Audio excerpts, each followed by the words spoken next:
আমি যখন এই কিউট কিউট স্টিকার্সগুলো বানাচ্ছিলাম তখন আমি খুব বেশি ভয় পাচ্ছিলাম, কারণ এখানে একটা দাগও সোজা হয়নি, একটাও পারফেক্ট হয়নি, একদম এবড়ো থেবড়ো হয়েছে। যদি আপনাদেরকে দেখালে আপনারা হাসাহাসি করেন, যদি আমার ভিডিওটা আপনারা আর না দেখেন, এটা ভেবে আমি খুব বেশি ভয় পাচ্ছিলাম। তো এই স্টিকার্সগুলোকে আমি রেখে দেব নাকি ফেলে দেব? Hello everyone, welcome back to my YouTube channel creative Mandira. আমি মন্দিরা গোপ বলছি। কেমন আছেন সকলে? আশা করছি সকলে খুবই ভালো আছেন। আজকে আমি ফার্স্ট টাইম ইউটিউবের লং ভিডিও করার জন্য ক্যামেরার সামনে আসলাম। নার্ভাসনেস প্রচুর পরিমাণে কাজ করছে। জানি না ঠিক করে কথাটা বলতে পারবো কি না। যদি কোনো রকম কোনো ভুল হয়ে থাকে প্লিজ আমি আগে থেকেই ক্ষমা চেয়ে নিচ্ছি। আর ভিডিও শুরু করার আগে বলবো, যদি আমার এই ভিডিওটা ভালো লেগে থাকে please please please like share comment করতে ভুলবেন না, আর প্লিজ সাবস্ক্রাইব করে আমার সঙ্গে থাকবেন। তাহলে সময় নষ্ট না করে ভিডিওর মূল বিষয়বস্তুতে যাওয়া যাক। আজকে আমি এই ভিডিওটাতে কথা বলবো আর্ট নিয়ে। মানে যে আর্টের কথাটা শুনলে প্রথমেই আমাদের মাথায় আসে যে ও মা, আর্ট মানেই তো নিখুঁত কিছু, আর্ট মানেই তো পারফেক্টভাবে কিছু আঁকতে হবে। যেমন আমরা যখন কোনো মানুষের প্রতিচ্ছবি আঁকার চেষ্টা করি তখন কি হয়, তখন প্রথমেই আমাদের মধ্যে একটা ভয় কাজ করে যে হাত দুটো পারফেক্ট হতে হবে, চোখ দুটো পারফেক্ট হতে হবে, তাই না? অথবা যখন একটা ফুল আর্ট করতে যাই প্রথমেই একটা ভয় কাজ করে যে ও ফুলের লতা পাতাগুলোকে তো আমার খুব বেশি সূক্ষ্ম করে আর্ট করতে হবে, অথবা ফুলের যে পাপড়িগুলো একটার সাথে আরেকটা যেন অ্যাডজাস্ট হয় এরকমভাবে মাপ দিয়ে আঁকতে হবে। অথবা আর্ট বলতেই তো মানে আর্টের কথা শুনতেই তো কারোর ভিতরে এরকম ভয় ঢুকে যায় যে আর্ট আর্ট তো আমি পারি না, আমি তো নিখুঁতভাবে কিছুই আঁকতে পারি না, আমি কিভাবে আর্ট করব। প্রথমে এই ধারণাটাকে বদলাতে হবে, কারণ আজকের যুগে আর্ট বলতেই যে ওই নিখুঁতভাবে আঁকতে হবে, বা আর্ট মানেই যে জ্যামিতি বক্স নিয়ে কম্পাস দিয়ে অথবা স্কেল দিয়ে একদম মেপে মেপে নিখুঁতভাবে আঁকতে হবে, বিষয়টা কিন্তু তেমন আর নেই। যারা আমার আর্টে যে সকল বন্ধুরা একদম নতুন এসেছো বা নতুন আর্ট করা শুরু করেছো বা উদ্যোগ নিয়েছো যে আমি একটু আর্ট শিখবো, তাদের জন্য আমি একটা কথা বলবো আজকে, যে প্রথমে তুমি যেরকমই আর্ট পারো সেটাকে আগে অ্যাকসেপ্ট করো এনজয়মেন্টের সাথে, যে আমি এটা পারি, ফুল কনফিডেন্সের সাথে সেটাকে অ্যাকসেপ্ট করো। কারণ আমি যেরকম আর্টের কথা বললাম যে এখন আর আগের মতো নেই যে আর্ট বলতে পারফেক্টভাবে কিছু আঁকতে হবে, আর্ট বলতেই পেন তোমার স্কেল নিয়ে কম্পাস নিয়ে বসতে হবে, বিষয়টা এরকম নেই। তাহলে বিষয়টা এখন কীরকম? আর্টের একটা পার্ট আছে যেটাকে বলা হয় ডুডল আর্ট। এখানে ইমপারফেকশন বলে কিচ্ছু নেই। আজকে আমি আর্টের এরকম একটা অংশ নিয়ে কথা বলবো, একটা ছোট্ট আলোচনা করব, যেখানে বলবো যে যেটা আর কি এই আর্টের মূল মূল বিষয়বস্তু, মানে প্রধান যে বিষয়টা এটার, সেটা হচ্ছে এই আর্টের তোমার কোনো রকম কোনো মানে ইমপারফেকশন বলে কিচ্ছু নেই। এখানে তুমি যেরকমই আর্ট করবে সেটাকেই নিখুঁত আর ইউনিক হিসেবে ধরা হবে, সেটাকেই বলা হয় ডুডল আর্ট। এটাকে বলা হয় ডুডল আর্ট। যেমন আমি ভিডিওর শুরুতেই হয়তো দেখেছো তোমরা, আমি কিছু স্টিকার্স দেখিয়েছিলাম। এই যে দেখো স্টিকার্সগুলো, এই যে যেমন এটা ফুল, এটাও একটা ফুল। এখানে কি কোনো কিছু পারফেক্ট আছে? আছে কি? এই ফুলের জানি না ক্যামেরাতে কতটুকু কি ভালো উঠছে, একটা পাপড়ির সঙ্গে দেখো আরেকটা পাপড়ির কিন্তু তেমন একটা অ্যাডজাস্টমেন্ট নেই, তেমন একটা মাপ নেই, একটু একটু কি ভালো মতো এবড়ো থেবড়ো ভাবে আঁকা ফুলগুলো। এইটা দেখো, আমি এক্সাম্পল দেখাচ্ছি। এইটা দেখো, এই যে রোজ ফ্লাওয়ার, যেটাকে খুব বেশি নিখুঁতভাবে আঁকার জন্য আমরা অনেক জায়গা থেকে অনেক টিচারের কাছ থেকে শিখি, বা বাসায় আর্ট এরকম কেউ পারে তার কাছে গিয়ে রিকোয়েস্ট করি যে আমাকে সুন্দর করে একটা গোলাপ ফুল আর্ট করা শিখিয়ে দাও। প্রথম দিকে আমরা যখন ছোট্টকালে যখন নতুন নতুন আর্ট করা শিখতাম তখন তো এরকমই আঁকতাম।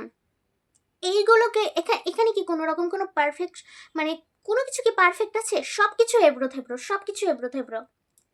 তো যারা গোলাপ আঁকতে ভয় পাচ্ছ বা মন খারাপ করছো যে আমি তো সব পারি, গোলাপটা আর্ট করতে পারি না, বা আমি কোনো ফুলই আর্ট করতে পারি না, যখনই ফুল আর্ট করতে যাই ওলট পালটভাবে এবড়ো থেবড়োভাবে আর্ট হয়ে যায়, তাদের জন্য একটা গুড নিউজ। এখন থেকে আর মন খারাপ করতে হবে না, খুশি হও, কারণ তুমি ডুডল আর্ট পারো। এইগুলাকে বলা হয় ডুডল আর্ট, যেখানে ইমপারফেকশন বলে কিচ্ছু নেই।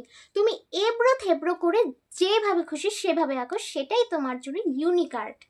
এগুলোকে বর্তমানে এস্থেটিক আর্টের মধ্যেও ধরা হয়, কিন্তু এগুলো তোমরা জার্নালিংয়ে ইউজ করতে পারবে। তারপর যারা স্কুল কলেজে যাও বুক কভারের ওপর ইউজ করতে পারবে, ফ্রেন্ডকে যে গ্রিটিং কার্ড দাও বা বার্থডে উইশিং কার্ড দাও সেটাতে ইউজ করতে পারবে। কতটা মজা না?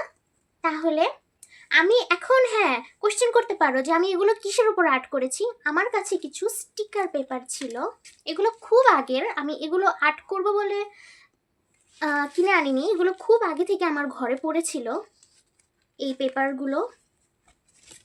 এই পেপারগুলোর উপরে আমি আহামরি কিচ্ছু ইউজ করিনি, জাস্ট বল পয়েন্ট পেন যেটা দিয়ে নর্মালি আমরা লিখি, আমি একটা খাতার উপরে দেখাচ্ছি আর্ট করে। এই যে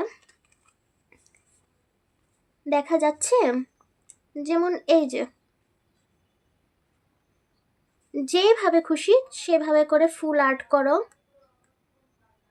নো প্রবলেম। এইভাবে করে আমি এইভাবে আর্ট করে ওইটার মধ্যে এই যে আমি আহামরি কিচ্ছু না, জাস্ট ব্রাশ পেন দিয়ে আমি জাস্ট এগুলোকে ড্র করে নিয়েছি। মন মতো কালার ইউজ করেছি এখানে। তোমরা এখানে ব্রাশ পেন ইউজ করতে পারো, মার্কার পেন ইউজ করতে পারো, অথবা তোমাদের কাছে যা কিছু আছে সেটা ইউজ করতে পারো, নো প্রবলেম। যদি এরকম তোমরা নর্মাল খাতার মানে পেজের উপরে আর্ট করো, তাহলে মন মতো একটা ছবি কিছু একটা ড্র করবে, ফ্লাওয়ার বা একটা পুতুল বা একটা পাতা, মন মতো যেরকম আসে, এই যে এরকম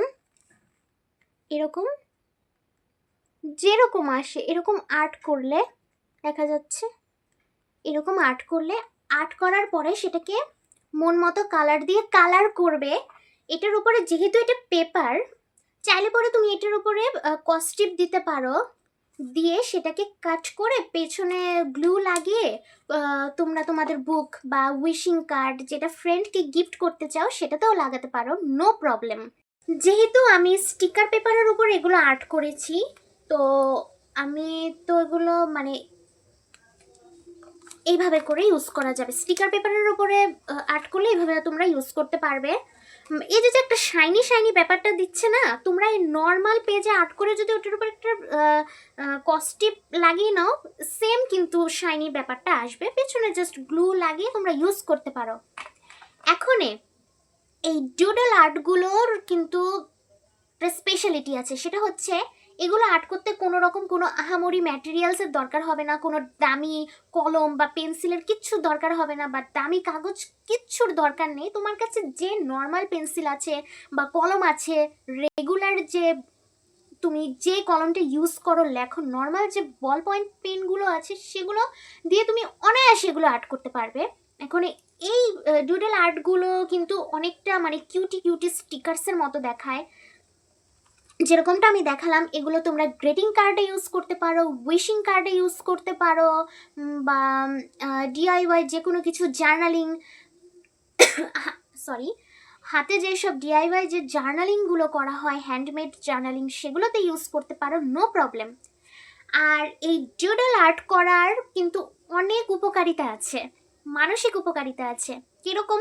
যেহেতু আমি আগেই বলেছি এই ধরনের আর্টের কোনো রকম কোনো মানে নির্দিষ্ট কোনো ইমপারফেকশন বলে এখানে কিছু নেই, মানে নির্দিষ্ট কোনো প্যাটার্ন কিন্তু এখানে নেই যে তোমাকে এই প্যাটার্নগুলোই ফলো করে এটা আর্ট করতে হবে। এখানে একদম নিজ মন মর্জি মতো তুমি আর্ট করছো, তাহলে এখানে কোনো রকম কোনো স্ট্রেস কাজ করছে না যে আমার এই পিকচারটা এরকমই হতে হবে বা এরকম হলো না, কিচ্ছু না। তোমার মাথায় যেরকম আসে সেরকমভাবে তুমি এটাকে তুমি আর্ট করতে পারো। সেই ক্ষেত্রে তোমার সৃজনশীলতা বৃদ্ধি পাবে, তোমার মানসিক চাপ কমবে। যখনই তোমার মন খারাপ থাকবে বা ডিপ্রেশনে থাকবে, তখন জাস্ট কলমটা নাও বা পেন্সিলটা নাও, মনে যা আসে হিজিবিজি আর্ট করো, যা কিছুর ওপর, নিউজ পেপারের উপর হোক বা বুক কভারের উপর হোক, তুমি আর্ট করে দেখো, দেখবে অনেকটা হালকা লাগছে। কারণ এখানে সাবকনসিয়াসলি আমরা অনেক সময় কিন্তু যখন কলে অনেকক্ষণ কথা বলি কারোর সঙ্গে বা বোর ফিল করি, একলা বসে থাকি, নিজের মানে মন মর্জিতে, মানে জানি না সেই ধরনের আর্টের কোনো আগামাথা থাকে না, বাট ওলট পালট কিছু একটা আর্ট করতে থাকি, সেটাই ডুডল আর্ট। আর এটা তোমার মানে মানসিক অবস্থাটাকেও কোথাও না কোথাও মানে প্রকাশ করে। তো অনেকটা মানে স্ট্রেস রিলিজ হয়ে যায় এই আর্টের মাধ্যমে।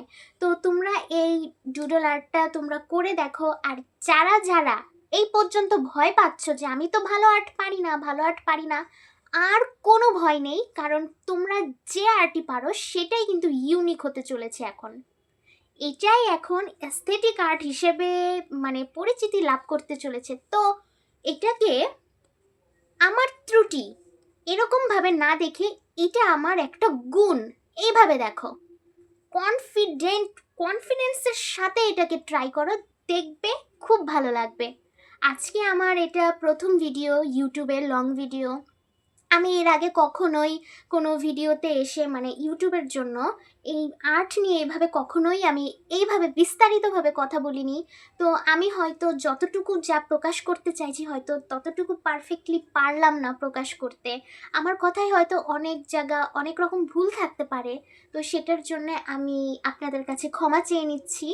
কিন্তু আমার উদ্দেশ্য হচ্ছে আপনাদের মধ্যে অনুপ্রেরণাটাকে জোগানো, যে যারা যারা আছেন যে ভয় পাচ্ছেন যে আমি আর্ট তো পারফেক্টলি করতে পারি না, আর্ট করতে গেলেই আমার হাত কাঁপে, আর্ট করতে গেলে একটা ফুল আঁকতে যাই, ফুলটা এরকম হয়ে যায় যে মানে ফুলটা এরকম হয়ে যায় যে কাউকে যে দেখাবো শখ করে যে দেখো আমি একটা ফুল এঁকেছি বা এটা এঁকেছি, যদি সে হাসাহাসি করে, কনফিডেন্স লেভেলটা একদম ডাউন হয়ে যায়। তাদের জন্য বলছি আজকে থেকে আর কোনো রকম কোনো মন খারাপ না, কোনো লো কনফিডেন্স কিচ্ছু না, কনফিডেন্সের সাথে দেখাবে যে আমি এটা আর্ট করেছি। কারণ তোমার এই এবড়ো থেবড়ো আর্ট বা এলোমেলো আর্ট কিন্তু একরকম কোথাও না কোথাও কিন্তু সেটা অ্যাস্থেটিক হতে চলেছে। আর ওইটা কিন্তু ডুডল আর্টকেই কিন্তু সমর্থন করে। তো এটা করে দেখো, নিজের মনটা অনেকটা হালকা লাগবে। আর আমরা কেউই পারফেক্ট না, আমরা কেউই পারফেক্ট না। শুধু যদি আমরা পারফেক্ট পারফেক্ট সব কিছু যদি পারফেক্ট পারফেক্ট পারফেক্ট এভাবে সব যদি পারফেক্ট খুঁজতে যাই, তাহলে কিন্তু আমরা আমাদের নিজস্ব যে সত্তাটা আছে সেটাকে হারিয়ে ফেলবো। নিজের মধ্যে যেটা আছে, যা আছে, যতটুকু আছে সেইটুকুকে তুলে ধরো কনফিডেন্টের সাথে, আর আর্ট করা শুরু করো। তো আজকে এই ছিল ভিডিওটা। জানি না আমার ভিডিওটা আপনাদের কাছে কিরকম লাগলো। যদি ভালো লাগে থাকে প্লিজ প্লিজ প্লিজ একটা লাইক করে যাবেন, কারণ আপনাদের একটা লাইক কিন্তু আমাকেও অনুপ্রেরণা যোগায় নতুন কিছু করার। একটা লাইক করে যাবেন, কমেন্টে জানাতে ভুলবেন না। যদি আমার কথায় কোনো রকম কোনো ভুল হয়ে থাকে অবশ্যই জানাবেন, কারণ এটা আমার আজকে ফার্স্ট ভিডিও এইভাবে কোনো আর্ট নিয়ে বা কোনো একটা বিষয় নিয়ে ডিটেলে কথা বলা। আমি পরবর্তী ভিডিওতে চেষ্টা করব এই ডুডল আর্ট নিয়ে আরও কিছু ইনফরমেশন দেওয়ার বা আর একটু ভালোভাবে কথা বলার। তো আজকে এই পর্যন্তই ছিল। আর আমি আমার এই চ্যানেলটাতে চেষ্টা করি ফ্রন্ট পেজ ডিজাইন বা আমার মাথায় যখন যে আইডিয়া আসে ক্রাফটিং আর আর্ট রিলেটেড সেগুলো দেখানোর। যদি এগুলোর প্রতি আপনারা ইন্টারেস্টেড হয়ে থাকেন তাহলে অবশ্যই সাবস্ক্রাইব করে আমার সঙ্গে থাকবেন। সেই পর্যন্ত ভালো থাকুন, সুস্থ থাকুন। তো দেখা হচ্ছে পরবর্তীতে নতুন কোনো ভিডিওতে নতুন কোনো বিষয়বস্তুর সঙ্গে। ওকে, টাটা।